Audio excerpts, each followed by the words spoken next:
In the last lecture, we had a high-level overview of what NgRx Effect is and when do we use NgRx Effect in an Angular application which is using NgRx for state management. Now in this lecture, we are going to implement our first NgRx Effect for login functionality. So before we do that, let's first go to the documentation of NgRx. And here, let me expand NgRx Effects, and there, let's go to the overview. So as we learned in the last lecture, in an NgRx application, the NgRx effects is used for handling any side effects like API calls, asynchronous code execution, or file handling. So generally, in a service-based Angular application, components are responsible for interacting with external resources directly through services. So we have already seen this when we implemented login functionality in our Angular application without NgRx effect. So if I go to our application, there what we did is we created a service. So here we have created this service, and this service is responsible for making an API call to Firebase Auth API. Now here we are using Firebase as the backend solution, but this holds true for any backend solution, whether you're creating an API using Node.js or .NET or Java, etc. So in an Angular application, we write any API call inside a service file, and then the component, it calls the method from the service class which is making an API call. So without NgRx, this is how the API calls are handled or side effects are handled. But in an NgRx application, effects provide a way to interact with those services and isolate them from the components. So when we use NgRx effects, there the component is not responsible for calling service methods. Instead, the component will dispatch an action and the NgRx effect will call the service methods to perform any side effects. Now, in order to use NgRx in our application, the first thing which we need to do is, if I go to this installation link, you will see that first we need to add NgRx effects in our Angular application. So here I'm going to copy this command, this ng command. Let's go to our application. For now, let me close these files. Okay. And now what we are going to do is we are going to open the built-in terminal. Here I'm going to select command prompt. And from here, we are going to run that command. Now here, I'm going to remove this latest and I'll simply press enter. Okay, now it is searching for the compatible package version. So it says that NgRx Effect version 16 will be installed and executed. So do I want to proceed? I'll simply type Y here and press enter. So now the NgRx Effects package is getting installed. So you see, for this Angular application, the NgRx Effects package has been installed and it has updated two files, AppModule.ts file and package.json file. Let's first see what has been added in package.json file. So in the package.json file, now you will see that NgRx effects has been added with version 16. Now, what change has been done in appmodule.ts file? Let's also see that. So let's go to appmodule.ts, and if I scroll down, there you will see effect modules had been added. Okay, and it has been added for root. And there an empty array has been provided. So when we create a store for root, there we pass an object and that object contains all the states of our application. And when we want to use NgRx effect in our application, we need to import this effects module. On that, we are calling this for root. And to that, we need to pass an array. And in that array, we need to specify all the effects which we are creating in our Angular application. Now here, I want to create an effect for the auth module. So I'll keep this array as empty for root. Now I'll go to auth.module.ts file. So here let's go to auth.module.ts file, and here also we are going to add the effect module. So here also let's go ahead and let's import effect module, and we need to import it from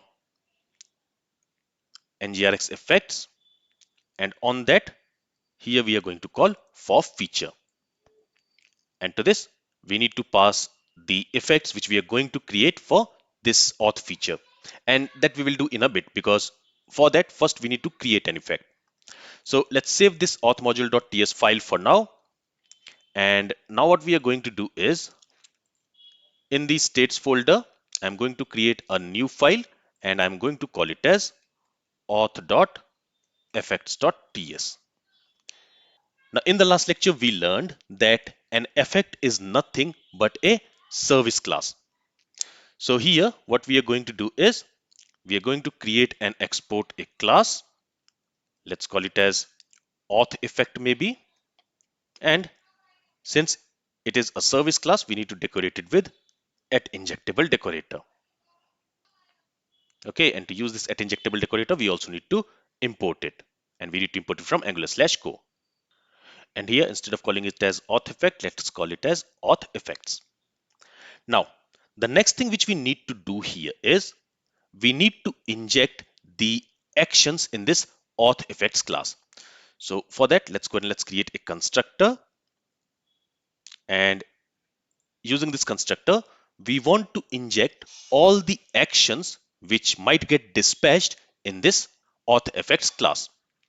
For that, here let's go and let's create a private property.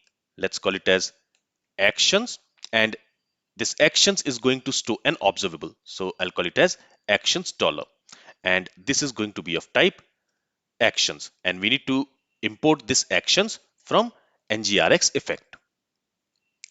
Okay, so remember that this actions here, it is going to receive an observable, and that observable is going to return us all the actions. So this is the second step. Next, we are going to create an effect. So here I'm going to create a property called login, and again this login is going to store an observable, so I'll call it as login dollar.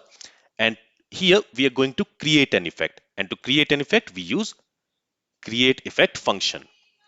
Okay, this createEffect function, it returns an observable, and that observable we are storing in this login dollar property. To this createEffect, we need to pass a callback function. Okay, and inside this callback function, what we are going to do is, first we are going to filter for the action which we want to handle using this effect. So for that, here we can say this dot actions dot pipe. So here we are using the RxJS pipe method, and now using this pipe method, we are going to filter the action which we want to handle using this effect. And for that, we are going to use this ofType, and we need to import this ofType from NgRx Effects. And to this, we need to pass the name of the action which we want to handle using this effect.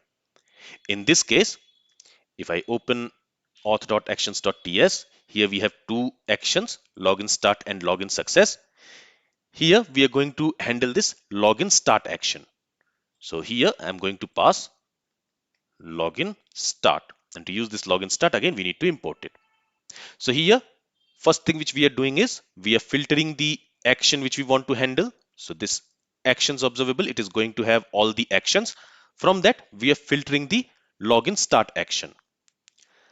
Next, what we are going to do is, once the action is filtered, now we are going to handle that action. And for that, we are going to use exhaustMap. Okay, and to use this exhaustMap, we need to import it from RxJS. To this, we need to pass a callback function, and this callback function, it is going to receive the action which we have filtered. So here I'm going to pass a parameter, I'll call it as action, and this action, basically this action is going to receive the payload for the action which we have filtered. Again, if I go to authAction.ts, here you see, whenever this login start action will be dispatched, with that action, a payload like this will also get dispatched. And in that payload, we will have email and password. So that payload will be received by this action parameter. Now inside this exhaust map, what do we want to do? Now we are going to handle that action. And how are we going to handle the action? We are going to handle the action by calling the login method of auth service. So for that, first we need to inject an instance of auth service here. So again, I'm going to create a private property called auth service. which is going to be of type auth service. Okay, and now from within this callback function, we are going to call the login method of that auth service. So here I will say this dot auth service dot login. Now when we are calling this login method, we also need to pass the email and password. And from where we are going to get the email and password? So as we learned, this action here, this action is going to receive a payload, an object, and in that object we will have an email and a password property. So for the email, I can simply say action.email, and for the password, I can pass action.password. So here I'm calling it as action, but you can also call it as payload or something like that. And now we know that this login method is going to return us an observable. So we are going to return that observable from here. Okay. And what I'm also going to do is, we know that this login method is going to return us an observable. On that observable, I'm going to call the map method of RxJS. Okay. And this map method, we are going to import it. So here, let's write import map from RxJS. And actually, we can simply import it here. Okay, and let's remove this. So here we are using the map method. And to this map method, again, we are going to pass a callback function. So basically what will happen is the observable which this login method is going to return. Once it has emitted a data, we are going to receive that data here. Okay. And from here, we are going to call another action. So here we don't need to use dispatch method. Instead, we can return an action from here. And which action do we want to return? We want to return login success action. Basically here also, by returning this action, we are actually dispatching it. We are calling it. Okay. And this login success, it is expecting a data of type user. And we know that once the login is successful, it is going to return us some data. We have already seen what type of data it is going to return in our last lecture. So this data is going to have the local ID, the expires in, the email of the user who is trying to log in, and other details. So we are going to dispatch this data whenever this login success action is dispatched. So from here, we are basically calling the login success action. And finally, this pipe is going to return us an observable. We want to return it from within this callback function. And here we need to import this exhaust map and this map from rxjs/operators.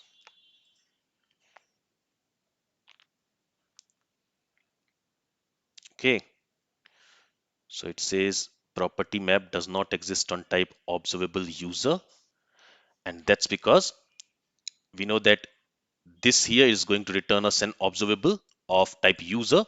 So here I need to use pipe. So let me put a tab, and here I'll use pipe, and to that pipe we are going to pass this map operator. So let me cut it from here and let me pass it here. Okay, now everything looks good. Now if you see here, we have an error and it says expected 0 arguments but got 1. So let's go to auth.action.ts, and here when we are specifying the props, after that we also need to invoke it. So I did not do that. Because of that we were getting this error, but now that error should be gone. But here it says argument of type user is not assignable to parameter of type user. Okay, so here what we are going to do is we are going to pass an object. In that object we are going to have a user property, and that we are going to assign it with data. So it is expecting an object. So this action here, it is expecting an object, and in that object we should have a user property of user type. So that's what I am doing here. So let's recap what we have done so far. Here we are creating an effect using this createEffect function. To that we are passing a callback function. In that callback function, first we are filtering the action which we want to handle using this ofType. And to use this ofType, we need to import it from rxjs/effects. Once we have filtered the action which we want to handle, we are using this exhaust map, and to that we are passing a callback function using which we are going to handle that action. Now, how are we handle that action? We are handling that action by calling the login method of auth service. And this login method, it is going to return us an observable. On that observable, again, I am using this pipe. And once we have the data, we are handling that data using this map operator of RxJS. What we are doing here, using this map method, if the login is successful, we are again dispatching another action. Basically, we are returning this action login success. And with that action, we are also specifying the data which we want to pass to the payload.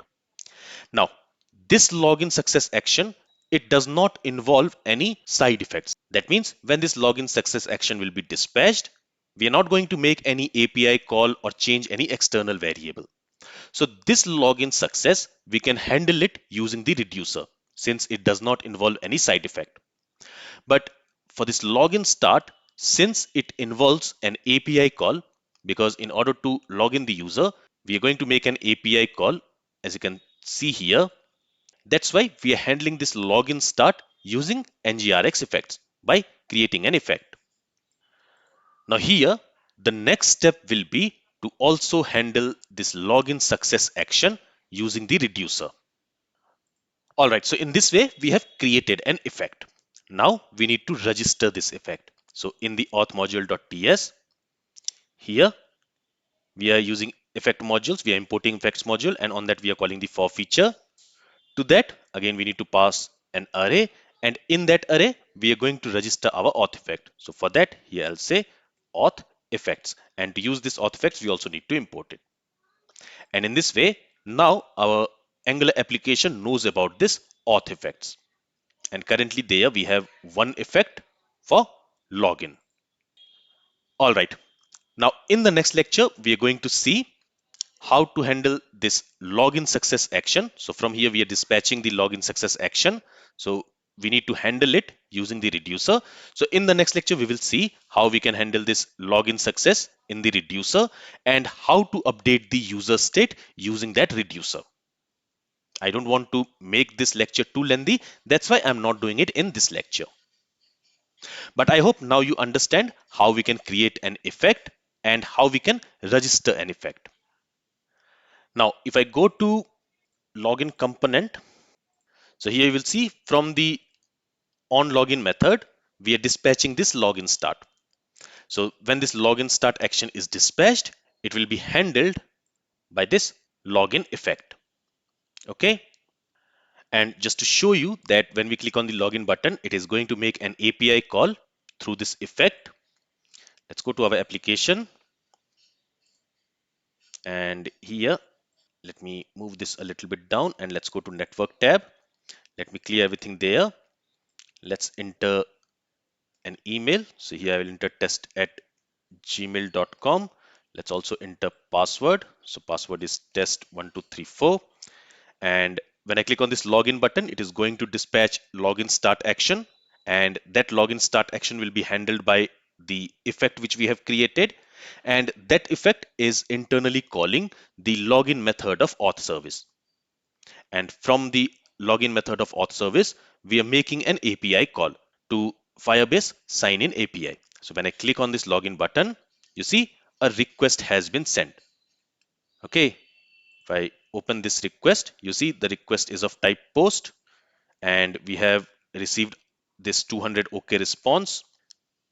The request has been made to this URL, right? So as you can see, the effect is working as expected. So this login method, it has logged in the user. Now what we need to do is we need to handle this login success and update the user state in the auth state. Let's do that in our next lecture. This is all from this lecture. If you have any questions from this lecture, then feel free to ask it. Thank you for listening and have a great day.